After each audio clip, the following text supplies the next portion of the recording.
Сәлеметсіздерме оқушылар? Бүгінгі біздің сабағымыз 18 ғасырдағы қазақтардың материалдық мәдениетіне арналмақ. Алдымен материалдық мәдениет ұғымына тоқталар болсақ, материалдық мәдениетке халықтың күнделікті тұрмыс қажеттілігін өтейтін, өмір сүруді қамтамасыз ететін бұйымдар мен оны өндіруге керекті құрал-жабдықтар жатады. Бүгінгі сабағымызда біз қазақ халқының 18 ғасырдағы қолданбалы өнер жетістіктеріне тоқталатын боламыз. Жалпы қазақ халқының материалдық мәдениетін сөз еткенде, оның ең ірі жетістігі кигіз үй екені даусыз. Енді осы кигіз үйдің шығу тарихына тоқталар болсақ, сонау қола дәуірінде көшпелілер күмбез тәрізді қима шатырлы баспана салған екен. Оны жертөле деп атайды. Кейіннен қос, күрке секілді баспана түрлері пайда болады. Ал уақыт өте келе, осы баспаналарды сапалық тұрғыдан жетілдіре отырылып, қазақ халқының ұлттық баспанасы кигіз үй пайда болады. Кигіз үй көшпелі халықтардың қысы жазы отыратын өте қолайлы және төзімді баспанасы. Ол тез құрылып, тез жиналады. Қыста жылы, ал жазда салқын. Көлеміне қарай кигіз үй әртүрлі болып келеді. Енді кезекті оқушылар, талай жұртты таңғалдырған тамаша тұрғын үйіміз кигіз үй туралы тағылымды видеоға берсек. Қазақтың киіз үйі. Киіз үй 3 бөліктен құралады. Бірінші, үйдің сүйектері, яғни ағаштан жасалған бөліктері. Екінші, киіздері, бұл үйдің киізден жасалған бөлшектері. Үшінші, арқан баулары, оған баулары, бас құрлары және арқандары жатады. Киіз үйдің сүйектері. Кереге, киіз үйдің іргесін, шеңберін құрайтын негізгі бөлік. Үйдің берік, кең болуы керегеге байланысты. Керегені құрайтын ағаштарды желі деп атайды. Оның ұзыны ері, ал қысқасын сағанақ, балашық деп атайды. Желілерді тесіп, оны түйенің мойын терісімен, өгіздің бас терісінің сірісімен көктейді. Керегенің басы мен аяғы сәл шалқайтыла, ал ортасы дөңестеу болып жасалады. Дайын керегені қанат деп атайды. Керегелер бір-біріне таңғыш құр арқылы жалғасады. Керегелер сонымен қатар бас арқан арқылы өзінің беріктігін сақтап тұрады. Ол керегенің бас жағынан тартылады.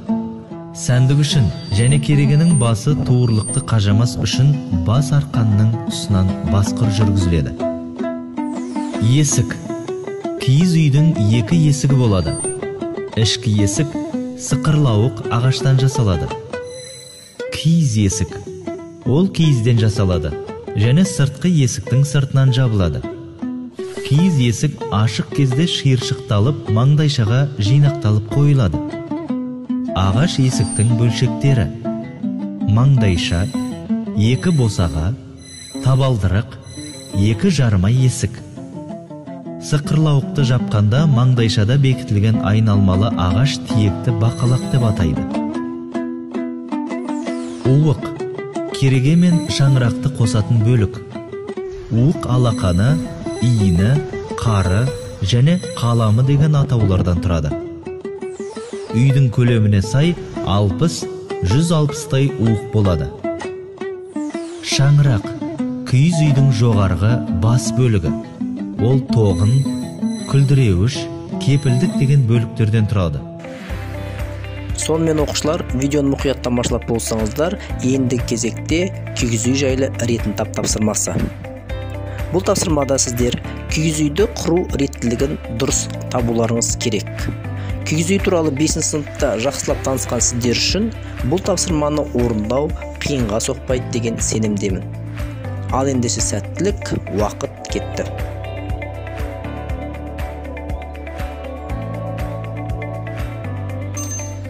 Тапсырманы орындауға берген уақыт аяқталды. Дұрыс жауапты білу үшін экранға назар аударыңыздар. Киіз үйді тігу үшін ең алдымен ауыл азаматы сықырлауықты құрып ұстап тұрады. Одан соң оң босаға жақтан бастап кереге керіліп байланады. Кереге құрып болған соң бақан мен шаңырақты ортаға көтереді. Осы кезде қыз-келіншектер уық шаншып байлай бастайды. Уық шаншылып біткен соң керегенің іргесінен уықтың ортасына дейін киіз туырылып, Одан кереге басынан шаңырақтың тоғанына дейін киіз үзік, шаңырақты бастыра түндік, сықырлауықты жауып, киіз есік жабылды. Киіз үйдің сүйегі. Сонымен оқушылар, қазақ халқының материалдық мәдениетіне қатысты сабағымызды одан әрі жалғастырсақ, қазақ қол өнері қолданбалы безендіру өнерінің дәстүрлі ұлттық саласы. Тарихын тереңнен алған қол өнеріміз дәстүр сабақтастығын үзбеген, рухани мәні мен мәдени құндылығын жоймаған. Қазақстан жерінде асыл тастан, сүйектен, жүннен, ағаштан, қыштан, құнды металдан, былғардан, саздан, қару-жарақ, құрал-сайман, үй жиһаз және тағы басқа да тұрмысқа қажетті тұтыну заттарын, түрлі сәндік қолөнер бұйымдарын жасаумен қатар, оларды өздерінің дүниетанымына, эстетикалық талғамына сай әшекейлеп безендіру ерте замандардан-ақ дамыған екен. Міне осындай күнделікті тұрмысқа қажетті түрлі бұйымдарды жасаған қазақ халқының өнерлі кәсібилерімен таныссақ.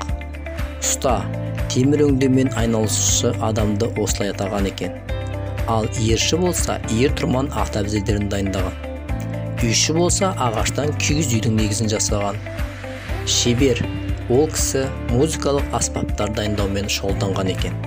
Ал зергер болса, әсіресе қыз балаларға қажетті сәндік әшекей бұйымдар жасаған. Өздеріңіз байқағандай, дәстүрлі қазақ қоғамында тұрмыстық заттардың көп бөлігін киім-кешек, аяқ киім, әшекей бұйымдарды өздері қолдан жасайтын болған. Кең көлемді мал шаруашылығымен айналысатын көшпелі қауым үшін 4 түлік малдың орны ерекше. Себебі ол көлік және азық қана емес, түрлі тұрмыстық бұйымдар жасауға қажетті шикізат көзі болды. Ол туралы далалық тұрмыстың білгірі Шоқан Уәлихан былай деп жазды: көшпелі адам малмен ішіп жеп киінеді, ол үшін мал өз тыныштығында бағалы. Қырғыздардағы, яғни қазақтардағы амандасу да мал жан аман ба деген сөзден басталады. Шынында да қазақ халқының күнделікті тұрмыс үшін мал өнімдерін қалдықсыз өндіру мәдениеті жоғары болған. Оған дәлел ретінде мал терісінен алған киім-кешек, ыдыстар даярлауды жатқызуға болады. Сонымен қатар жылқының жалынан мықты арқан, малдың мүйізінен тарақтар жасалған. Басты шикізаты жүн болған кигізден жылы киімдер мен аяқ киім, төсеніштер әзірленген. Енді кезекті оқушылар, тақырыпқа қатысты тапсырмаға берер болсақ, Learning Apps білім платформасында пазл әдісі арқылы қазақ халқының терден және кигізден жасалатын тұрмыстық заттар мен киімдерді анықтаңдар. Тапсырманың дескрипторы теріден жасалған 4 затты анықтайды және кигізден жасалған 4 затты анықтайды. Сонымен оқушылар, сіздерден дұрыс жауап күтем.